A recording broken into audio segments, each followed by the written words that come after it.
mulher, corpo, espiritualidade, intuição, autoconhecimento, saúde, amor, sexo, feminismo, luta, voz. Oi, pessoal, bem-vindo a mais um Podinista.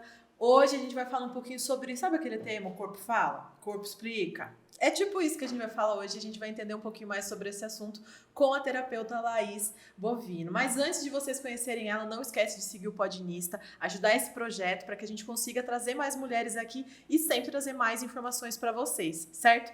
Então vamos lá. Para começar, Laís, fale quem você é, se apresente para o pessoal te conhecer. Bom, eu sou a Laís Bovino, né? Eu sou psicanalista e analista corporal. Então, eu uso o terapeuta porque hoje tem tantas terapias, né? Tantas abordagens, mas eu trabalho com a psicanálise e também com a análise corporal. Maravilha. E o que exatamente é a análise corporal? Bom, a análise corporal é uma técnica relativamente nova, né? Basicamente, a gente analisa, nós analistas corporais, a gente analisa o formato, a sensação e a expressão do corpo para entender como a mente daquela pessoa funciona. Então, parece até místico, bruxaria, né? Mas não é, né? É científico, é ciência, né? Então, basicamente, realmente o corpo, ele demonstra aquilo que se passa. Qual é o jeito que a pessoa pensa, qual é o jeito que a pessoa sente, como ela se comporta, como ela toma decisões, enfim, por aí vai. E quando que isso começou? Assim, quem que descobriu isso? Na verdade, a técnica que eu uso da análise corporal, ela foi desenvolvida por brasileiros de uma escola chamada O Corpo Explica. Eles são bem fortes até no YouTube, no Instagram. Eles desenvolveram uma ferramenta. Então, a ferramenta é algo novo. Mas os estudos são muito antigos, né? Então começa lá em Freud, quando Freud, que é o pai da psicanálise, ele entende que o corpo e a mente estão ligados de alguma maneira, né? Que o corpo, ele sente aquilo que as emoções sentem. Também é baseado em Reich, que foi quem começou a entender realmente como que o formato tinha relação com a personalidade da pessoa, como ela se comportava. Também é relacionado com Lowen, que é o criador da bioenergética, que é usado até hoje, e também com Bert Hellinger, que é o criador da constelação familiar. Então, foi um misturado de todos esses estudos, e aí, com base em tudo isso, eles criaram uma ferramenta que a gente usa hoje, que a gente consegue medir os traços de caráter, que a gente chama na análise corporal. E o que são esses traços de caráter? Os traços, eles são como se fossem os tipos de perfil, vamos dizer assim, de uma forma um pouco mais comum para a gente conseguir conversar. Então, existem 5 traços de caráter, todos nós possuímos todos os 5, e a análise corporal, ela faz medir esses traços de caráter para a gente compreender quanto de cada um nós temos. Então, eles têm uns nomes estranhos, a gente vai falar sobre eles hoje, e até queria alertar para que as pessoas não se assustem, que eles foram só mantidos da literatura antiga, né, da análise corporal, então foram mantidos esses nomes, mas eles não querem dizer que a pessoa tenha nenhuma patologia, não é nada daquilo que a gente vê em filmes, os nomes são estranhos, não se assustem, né? Não vai achar que você já tá morrendo, buscando alguma coisa. Não. Então, só para contextualizar, os traços são esquizoide, oral, psicopata, e aqui as pessoas têm um pouco de medo. Já assusta, o masoquista e o rígido. Então, nós temos esses 5 traços que são formados nos 5 primeiros anos de vida, nos 5, 6 primeiros anos de vida de todos nós. E todos nós temos um pouquinho de cada um. Então, cada um desses traços, eles trazem algumas características para nós. Eles trazem recursos, trazem dores. Então, de uma forma geral, os traços de caráter são os tipos, os perfis que a gente identifica na análise corporal. Eu acho muito louco, e daí eu fico pensando que, como você falou, é uma análise corporal, então você consegue identificar esses traços através de como é o corpo da pessoa, é isso? Exatamente. E na análise corporal a gente analisa 6 partes do corpo, né? Então eu analiso olhos, boca, o formato da cabeça, tronco, quadril e pernas. Essas 6 partes, elas guardam formatos. Então, se é um pouco mais esticado, se é um pouco mais fofinho, se é pontudo, se é maior em cima, menor embaixo, se tem músculos aparentes, se não, se é travado. Então, são várias coisas que a técnica me permite, através do formato do corpo, compreender como que você se comporta, como você age, quais são suas dificuldades, seus conflitos. E cada traço tem um formato que é dele, tecnicamente. Exatamente. Exatamente. E como nós somos tudo misturados, é por isso que cada um, não existe você pode ser mãe e filha, você tem uma diferença ali naquele corpo, né? Então, cada um desses traços, ele guarda suas características, tanto de personalidade como físicas também. E quando você vai fazer a análise, como que é o processo, assim? Você vem medindo a pessoa, como que é? Não, é por observação, eu não encosto na pessoa. Normalmente eu peço pra pessoa se virar, pra eu conseguir observar. Eu peço pra pessoa estar com uma roupa onde eu consigo ver um pouco mais. Então, ela não pode ser uma roupa muito larga, né? Porque eu preciso ver o formato, a sensação e a expressão. São as 3 coisas que eu analiso na hora de pontuar com base na técnica, né? Então, não tem medida, é mais por observação mesmo. Então, no caso das mulheres, eu peço para que não usem maquiagem, para que prendam o cabelo. Então, vou pedir para sorrir, para virar daqui para lá, para ficar observando, mas nada, eu nem encosto na pessoa, a gente só se observa. E você também conversa com a pessoa para finalizar essa análise, ou é feita extremamente só no visual? Não, a análise é feita só no visual, então é claro que eu preciso de ângulos perfeitos para eu conseguir, então é sempre bom que eu esteja pessoalmente com a pessoa, ou até no online eu consigo fazer, claro, mas por fotos já é um pouco mais complicado, né? Então, assim, eu uso só o corpo da pessoa para fazer a análise. A gente conversa depois com base no resultado, né? Que aí eu vou comprovar se a análise faz sentido com o que aquela pessoa me demonstra. E quando você faz essa análise, o intuito é sempre daí, de alguma forma, conseguir trazer leveza para a vida da pessoa, é isso? Isso. Eu falo que a análise corporal, ela talvez seja um caminho de entrada para a pessoa que quer começar a se conhecer. Também para aquelas que já se conhecem, que querem entender como que os conflitos, por que aqueles conflitos acontecem na vida dela. Então, é para se sentir melhor sendo você mesma, funciona. É para fazer pequenos ajustes na vida de coisas que você pode estar fazendo e que não é bom para o seu traço. É para compreender por que aqueles ambientes podem ser pesados ou por que aquelas pessoas podem trazer dor de alguma maneira. Então, a gente compreende tanto os superpoderes, que a gente chama de recurso, né, os pontos fortes, as dores, porque os traços, eles são formados em um lugar de dor, em momentos de dor. Então, a gente compreende as dores, compreende os conflitos e como a gente pode fazer para, às vezes, fazer pequenos ajustes no dia a dia, na rotina, que podem fazer com que a gente se sinta melhor, que a gente se sinta mais segura, que a gente vá, como você disse, com mais leveza mesmo. E assim, você falou que o traço ele é formado quando a gente ainda é criança, né? Até os 5 até 7 anos, Isso. Você falou, né? E a partir dali, o que exatamente vai fazer a gente ter um traço maior ou não? É a criação, o contato, o convívio que a gente tem? São as dores, né? Eu sempre falo que os traços, eles são formados em momentos de dor. Então, só pra gente contextualizar de como eles são formados, eu até peço uma licença para os profissionais da área como que eles são formados, né? Quando a gente está lá na barriga da nossa mãe, a nossa medula está sendo desenvolvida. Então, ela está passando pelo processo de desenvolvimento nervoso. E o desenvolvimento da medula, ela acontece do 0 aos 5 ou 7 anos também. Então, durante esse processo, é como se a gente tivesse um monte de fio desencapado e dos 5 aos 7 a gente vai passando por um processo chamado mielinização, que basicamente é a capa de mielina que acaba por desenvolver o sistema nervoso da medula, da coluna, né?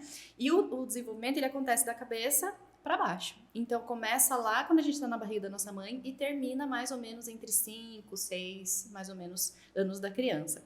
Então, durante esses 5, 6 anos, a gente passa por 5 fases que não tem como a gente não passar e por isso que todos nós temos um pouquinho de cada traço. Então, a primeira fase é a própria vida intrauterina, depois a gente passa para a fase da amamentação, e aí não necessariamente no peito da mãe, mas a própria alimentação, o contato de quem amamenta com a criança. Depois, a terceira fase é quando começam as primeiras interações com os adultos, então a criança começa a fazer gracinha, ela começa a balbuciar, começa a falar. Depois tem a fase do desfraude e, por último, a fase onde a sexualidade começa a ser desenvolvida, que é lá por 5, 6 anos. Então, durante esse período, a criança vive, ela interage com outras crianças, interage com professores, com pais, com avós, família, com outros irmãos. Vai recebendo todo tipo de informação de todas as pessoas. Exatamente. Então, ela vai vivendo, né? Então, por que a gente sempre fala que qual é a relação entre o formato do corpo e o que acontece? É porque quando acontece essa mielinização, ela acontece é como se a estrutura da criança, ela tivesse memória. Então, se ela é exposta a muitas coisas repetidas vezes, durante esse processo de formação da mielinização, né, durante a mielinização, o corpo ele vai tomando esse formato com base nessas memórias. Vou dar um exemplo de um dos traços. É o exemplo que eu mais gosto, porque é o exemplo que mais fica claro no corpo de alguém, assim. Vamos supor que... Vou falar da fase do desfraude do masoquista, por exemplo. Durante o desfraude, a criança escapa um xixi na calça, um cocô na cama, escapa. E aí, o que os pais fazem? Eles repreendem. Claro que tudo também depende de como a criança recebe aquela crítica, porque muitas vezes não é o pai xingando, né? Mas como ela recebe aquilo, né? Então, vamos supor que isso sempre aconteça, seja uma criança que vive sob pressão, e aí ela faz cocô na calça, ela tá errada. E o que ela faz? Ela entende que ela precisa segurar. Então ela segura, ela trava o bumbum. E como que é o bumbum das pessoas masoquistas? Pra dentro. Enfiado pra dentro. Gente, conhece alguém que não tem bunda, já sabe. Aham, viu na rua, uma bundinha enfiada pra dentro. É por conta disso. Por quê? Porque ele tá sempre se segurando. E como que isso interfere na vida dele? Ele também tá sempre se segurando. Então ele tem medo de falhar, ele tem medo de falar em horas em que ele não se sente à vontade, que ele tem medo de falar alguma coisa errada. Ele tem medo, literalmente, de fazer merda. E é por isso que a bunda dele é enfiada pra dentro. Que coisa muito louca. E aí a gente vai para todos os traços, né? Então, por exemplo, o esquizoide ele é formado quando ele se sente rejeitado no útero. E todos nós, de alguma forma, fomos rejeitados. Porque que mãe não se preocupa em algum momento da gestação, né? Então, o oral, ele se sente abandonado durante a amamentação por receber alimento de mais ou de menos. Nossa, tem o de mais e o de menos, então, porque... Exatamente. Então, cada um dos traços... Gente, a gente é delicado, né? Somos os bichinhos delicados. Seria muito simples a gente enfiar a gente numa caixa e pronto, né? Não é muito seria. mais profundo. Então, os traços, eles são formados nesses lugares de dor. Nesses lugares onde nós fomos expostos a situações de dor. E claro que a gente tá falando de uma criança de 5 anos. Então, a gente não precisa de algo extremo para aquilo gerador para aquela criança, né? É tudo muito no detalhe. Por isso que eu sempre falo para os pais, não tem como você escolher o traço que o seu filho vai ter, porque é tão sutil, são coisas, porque não depende só da ação dos pais, depende também de como aquela criança enxerga. Porque por mais que a gente vive em 4 paredes, entre 3 pessoas, só os pais e os filhos, vai ter algum momento que ela vai ter contato com outras pessoas e essas outras pessoas podem causar essa dor que vai virar um traço, é isso? Exatamente. É isso mesmo. Não temos controle, amiguinho. A gente tem que entregar realmente pra Deus e imaginar que a gente tá fazendo o nosso melhor, né? E assim, por mais que ele é formado até os nossos 7 anos, ele muda com a nossa vida, o nosso desenvolver da vida? Não, os traços não mudam. O que pode acontecer é de a gente compreender alguns comportamentos e nós mesmos melhorarmos ou fazermos algum ajuste, mas o nosso natural, ele não muda. Então, desde os 7 anos da criança até o resto da vida, ela vai possuir os mesmos traços. Na análise corporal, pode ser que esses traços tenham alguma... Porque quando eu faço análise, eu gero um gráfico com as porcentagens de cada um, né? Então, o que pode acontecer é que no decorrer da vida, essas porcentagens, ela tem alterações pequenas. Mas a composição, a combinação desses traços, eles são os mesmos para sempre. A pessoa pode fazer uma mudança alimentar e virar crossfiteira que os traços dela vão continuar aparentes. Sim. Até o bundinha pra dentro. Até o... A não ser que ela faça uma cirurgia plástica, né? Tanto que é uma das coisas que a gente pergunta, nós analistas, né? Perguntamos pra pessoa se ela tem cirurgia, se ela tem tratamento estético, se ela passou por alguma mudança de peso muito grande. Mas assim, por exemplo, eu vou pegar o traço oral. O traço oral, ele é o traço mais fofinho. E aí, não que eles sejam gordinhos, eles são fofinhos. Por exemplo, eu sou bem oral, é o meu segundo traço maior. Então, são o rosto arredondado. Eu posso malhar o quanto eu quiser, o meu braço sempre vai ser fofo.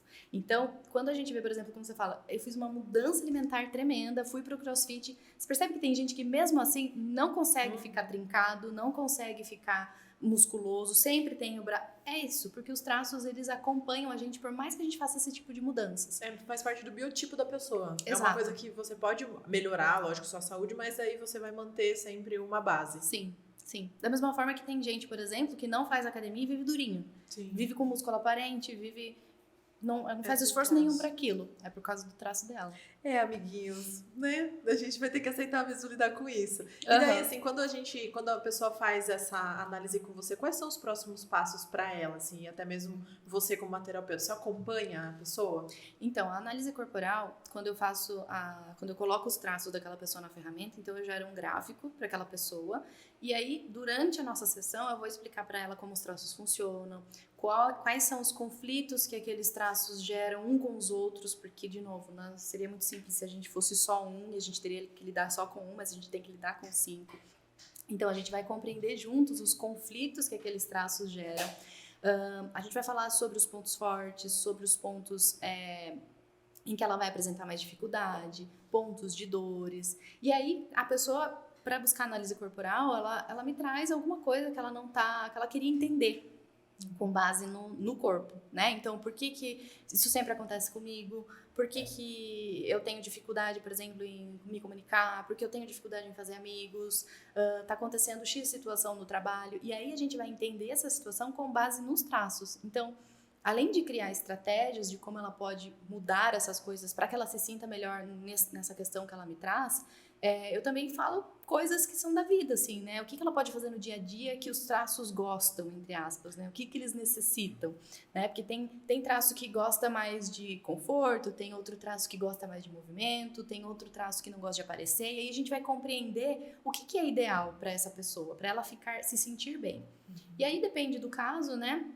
A gente vai conversando, criando essas estratégias juntas, mas é tudo muito individual. Então, aí tudo depende de como é a vida da pessoa, a rotina da pessoa. E aí, depois disso, caso a pessoa queira, eu também trabalho com uma outra ferramenta que se chama chave mestra, que aí a gente vai mais a fundo nos traços. E aí a gente trabalha um fato em questão mesmo, e daí a gente vai minuciosamente, tanto que são 3 sessões focadas em um único problema, em um único fato, para a gente compreender quais alterações ela poderia fazer na vida dela para melhorar aquilo. E aí, no meu atendimento, eu misturo um pouco. Não é que eu misturo, eu gosto de falar que eu misturo porque não é o ideal. Mas eu uso também um pouco da psicanálise para compreender o porquê que aquela pessoa está travada naquele lugar, né? Então, a gente começa trabalhando com os traços para compreender como que aquela pessoa é, quais são os conflitos e tudo mais. E eu uso um pouco da psicanálise, dos outros conhecimentos também, para que a gente compreenda o que está travando, né? Qual é o medo, do que ela está com medo, né, para não seguir, ou o que ela poderia fazer, enfim, a gente vai naquela pesquisa que aí a gente entra num mundo, tanto que tem muita gente que faz análise corporal e continua com a psicanálise, porque aí descobre, ela abre a caixa de Pandora. É um autoconhecimento profundo. Exatamente. A psicanálise, ela vai um pouco mais profundo, porque justamente a gente chega em pontos em que a gente não consegue simplesmente com a análise corporal, né? Sim, eu acho que para quem... Na verdade, acho que todo mundo que assiste esse podcast ou está num processo, né, de autoconhecimento, porque é um tema que, cara, é incrível. Em todos os podcasts que a gente faz, a gente sempre volta para esse tema. Que é uma coisa que eu acho que é pra vida toda, né? A gente muda todos os dias e a gente tem que olhar sempre para trás, né? Aquela coisa que muitas terapeutas falam, a gente tem que olhar pra nossa criança interior, né? Sim. E, assim... pensando mesmo em algum dos traços, não sei qual que você preferiria falar, mas qual que é o padrão de alguns dos traços em que normalmente a gente tem que aprender a lidar? Porque você falou que são 5, né? E a gente tem os 5. Mas, por exemplo, para quem é mais oral, por exemplo, qual é a maior dor e como que a gente pode tentar resolver isso? Vou falar do oral, que é o traço que provavelmente está mais presente aqui nessa sala. Bom, o traço oral, então, ele é um traço extremamente comunicativo, né? Então, por que ele é formado? Porque lá, quando ele era um bebê, ele foi muito alimentado. Então, não quer dizer que a mãe dava leite toda hora, não é isso. Mas muitas vezes a alimentação, ela veio para suprir outras coisas. Então ela veio para suprir uma coceira, ela veio para suprir a própria fome, mas ela veio para suprir talvez um choro, que ninguém sabia o que era meter uma teta na boca. Exatamente isso. Então os orais, eles são formados nesse lugar, que é onde a necessidade dele não foi atendida. Então aí ela pode ter sido atendida demais através da alimentação, ou de menos, que é aquele neném que fica chorando. E normalmente esses de menos são as pessoas mais magrinhas, são as pessoas que tendem um oral um pouco menor, vamos dizer assim. O oral do excesso, que a gente chama, que é o que é mais comum, vamos dizer assim, até pelas análises que eu faço, que são os que foram alimentados demais, eles vão ter um corpo um pouco mais macio, um rosto um pouco mais redondo, um sorriso aberto. Seu sorriso é muito oral. É isso, gente, já descobrimos uma. Mas são pessoas bastante comunicativas, bastante intensas, então que sentem muito, tem muito, o sentimento faz parte de como ela interage, de como ela toma decisões, e as pessoas para os orais são peças muito importantes para a vida dele. Então, qual é o maior medo do oral? E aí a gente volta lá pro momento em que o traço é formado. É o medo do abandono. É o medo de ficar sem as pessoas, é o medo de não ter com quem contar, é o medo de ficar sozinho. Então, orais sozinhos é um problema. Cara, eu me vejo. Porque a gente foi fazer faculdade de comunicação, que a gente trabalhou o quê? Em grupo. Você vem aqui pro escritório, que é nós três juntas o tempo todo. É isso, eu preciso de gente em minha volta. Eu sempre falei, eu sou uma pessoa de pessoas. E é isso, o oral, ele gosta de gente. Então, quando ele se sente sozinho, ele se sente abandonado, isso leva ele para um mar de tristeza. Então, é muito diferente, por exemplo, você fazer algo sozinho do que fazer a mesma coisa, do que fazer com gente. É muito mais legal fazer com gente. Então, quando o oral vai fazer as coisas, ele já pensa em quem ele pode chamar. A minha aldeia vai comigo, então vai ser legal. É mais ou menos isso. Nossa, é muito interessante porque realmente e eu vejo que assim, não sei se também acho que tem a ver, né, com a minha criação, mas a minha família, assim, no Natal, era 60 pessoas pra cima. Entendeu? Então sempre tinha muita gente em volta e a minha família é da família que come mesmo, sabe? Então, com certeza faz muito sentido mesmo a criação desse caráter, né? E um outro, o psicopata, por exemplo, que as pessoas têm medo, a gente já traz clareza nesse assunto. Exatamente. Então, gente, não precisa ir atrás de um psiquiatra, não fiquem nervosos. Você não vai matar a vizinha. Não. Relaxa, tá tudo bem. Exatamente. O traço do psicopata, então, ele é formado quando a criança ela começa a interagir com o mundo. Então, sabe aquela criança que você passa e fala, dá uma risadinha pra tia? E aí ela dá risadinha e você dá atenção pra ela. Depois que ela parou de dar risadinha, você virou as costas e saiu.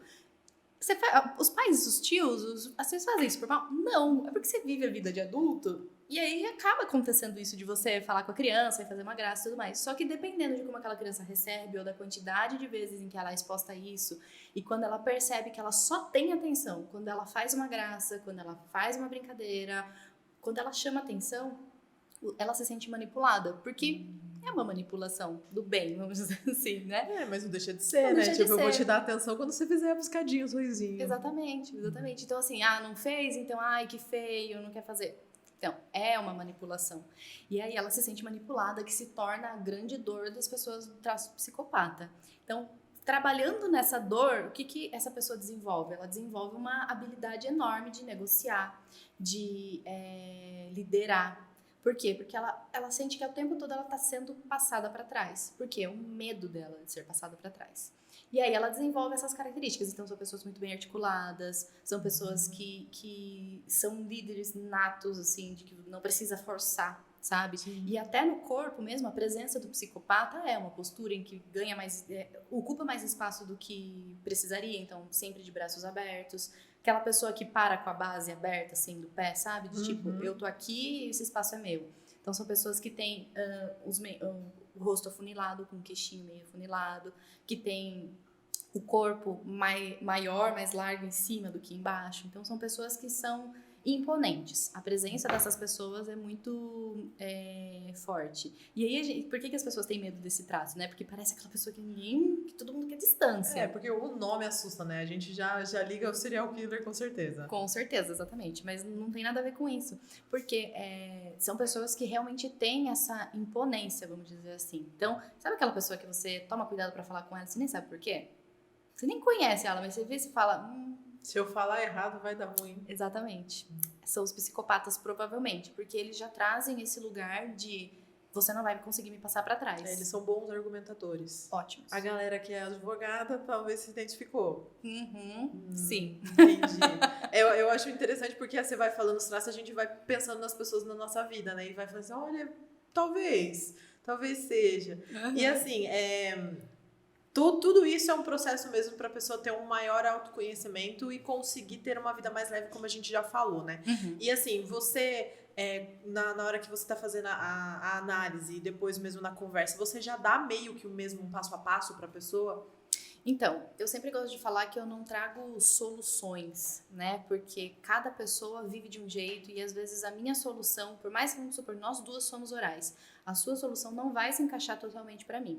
Então, o que eu faço é explicar para a pessoa o que ela precisa. E aí a gente vai ver juntas, com base na rotina que ela tem, o que ela pode fazer, quais ajustes ela pode fazer. E aí eu dou sugestões, mas as sugestões nunca é de tipo, se afaste da sua mãe. Nunca é isso, de forma alguma. São sugestões no sentido de, olha, você precisa prezar mais pelo seu conforto. O que a gente pode fazer na sua rotina para prezar mais pelo conforto? Em alguns momentos, você vai se chocar com relações familiares, você vai se chocar com ambientes, com pessoas do trabalho. A gente se choca porque, de novo, cada um tem seus traços, a gente tem conflito entre nós mesmos, imagine entre várias pessoas, né? Então, eu não gosto de falar que eu trago soluções, até porque muito depende também de como aquela pessoa vai abraçar aquilo e de como ela vai pôr aquilo em prática, né? Mas eu trago sugestões de como os traços dessa pessoa precisam se sentir. Porque, de novo, né, como nós somos uma mistura dos 5, não adianta a gente arrumar um e complicar o outro.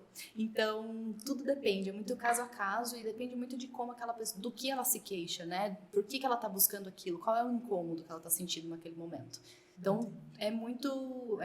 Eu poderia até passar aqui algumas coisas que os traços gostam, mas para cada pessoa ele vai funcionar de um jeito porque existem os outros, né? Vou dar só um exemplo.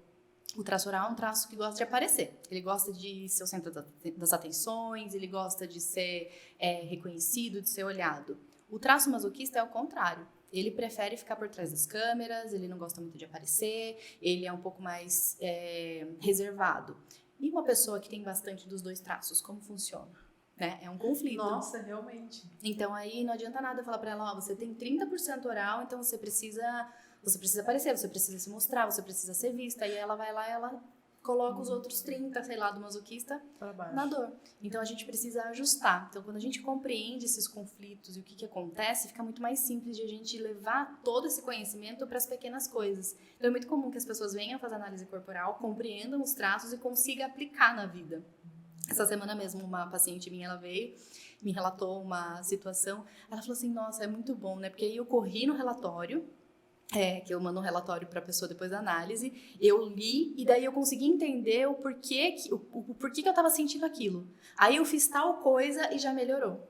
Então, a pessoa, ela, com o conhecimento, que ela também sai da análise com conhecimento, ela consegue fazer esses pequenos ajustes para se sentir melhor.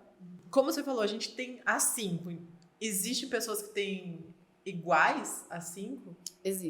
Existe tudo, na verdade, né? Existem pessoas que são completamente distribuídas, existem pessoas que têm um pico principal e o resto menor, existem pessoas como eu, por exemplo, que eu tenho 2 principais e o resto... Então, assim, tudo pode acontecer. É como, realmente, uma impressão digital, entre aspas, né?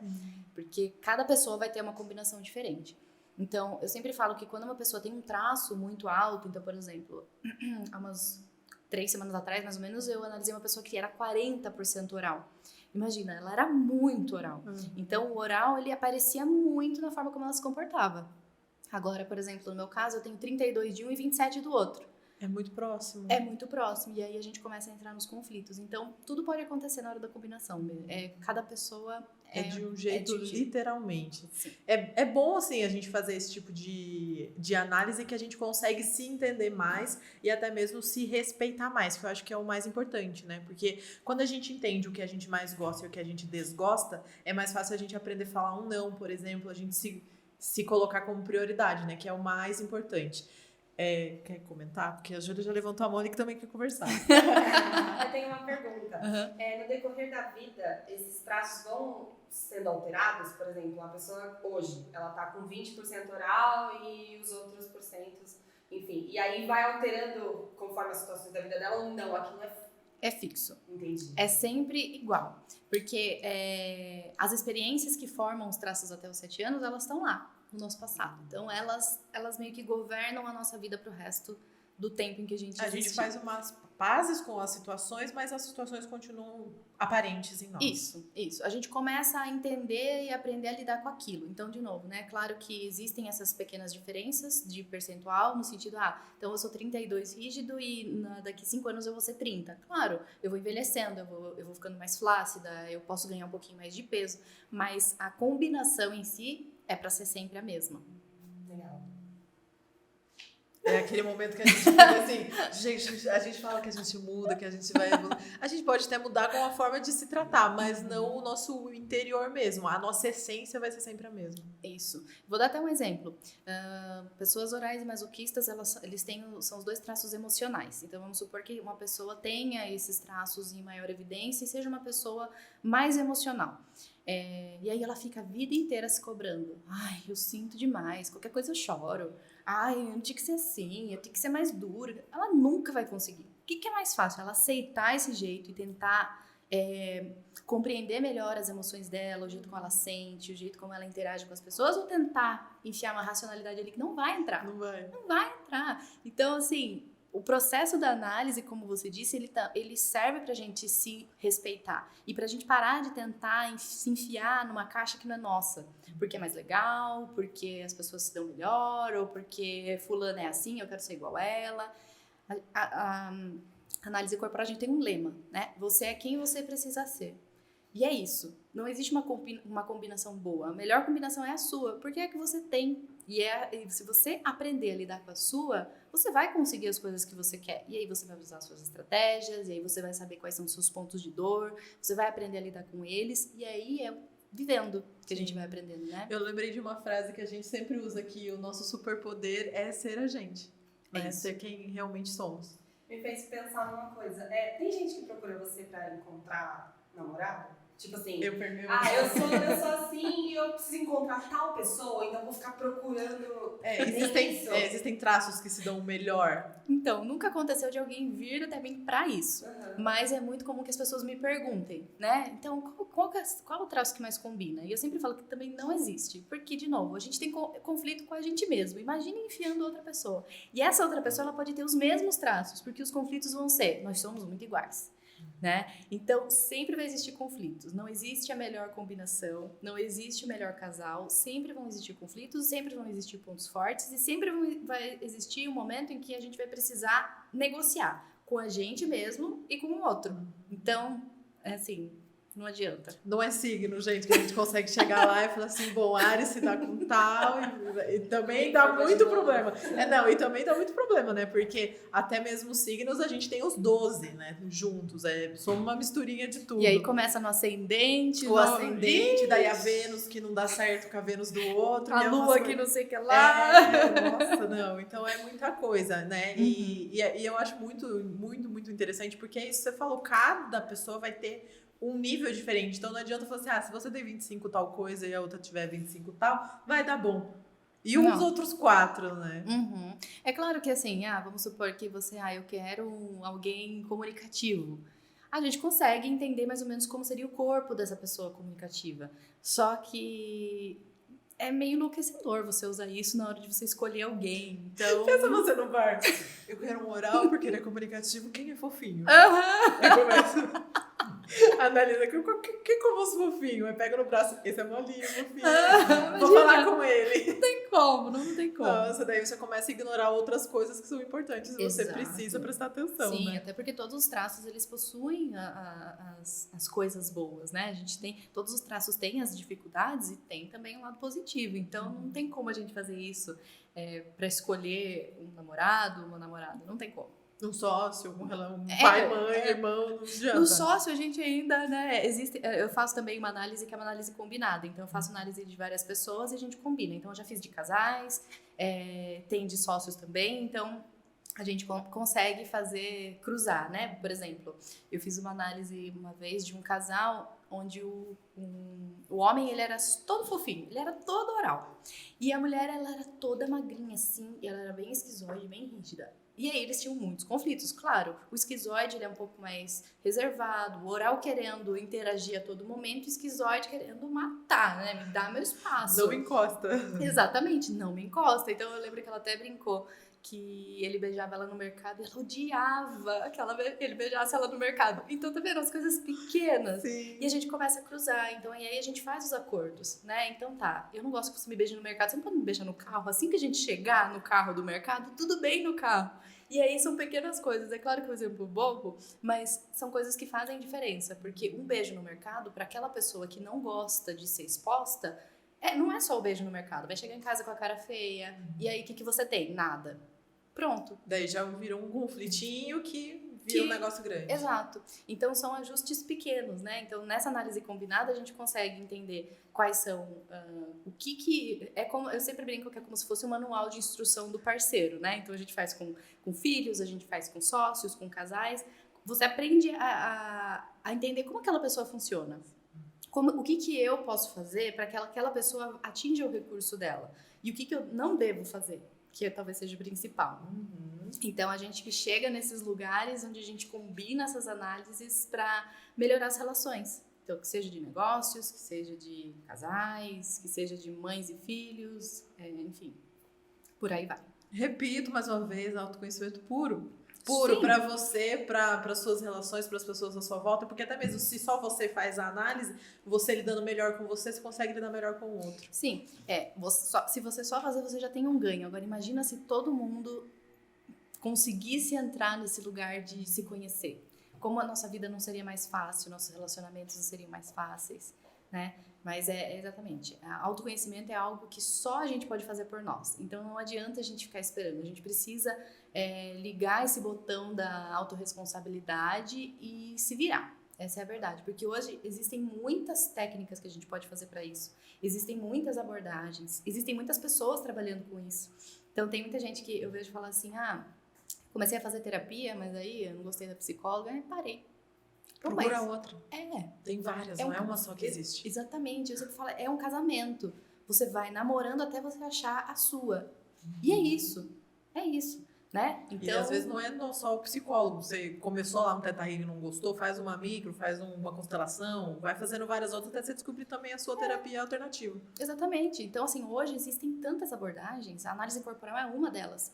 Então, não tem desculpa para você não ir atrás. A única coisa é que me parece uma fuga, né? Porque é muito mais confortável, muito mais gostoso, muito mais fácil. Mas...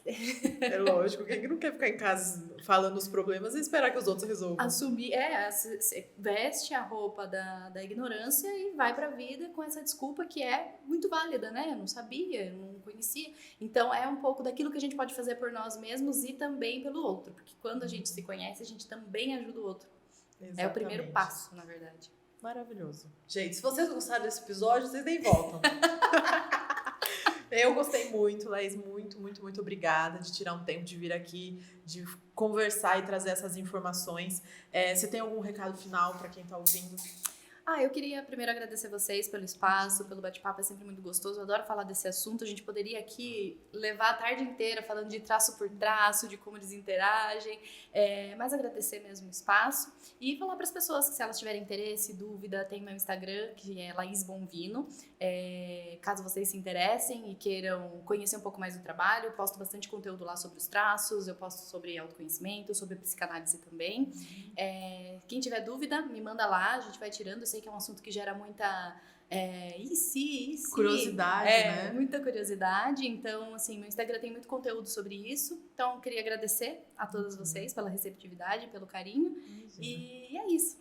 Imagina, volte sempre, que vai ter várias opções e outras coisas que a gente pode conversar. Eu vou deixar então o Instagram dela e as redes sociais dela na tela e também na descrição para você poder ir seguir lá. Não esquece de seguir também o Podinista e compartilhar esse episódio com outras pessoas para que elas possam ter um pouquinho de autoconhecimento.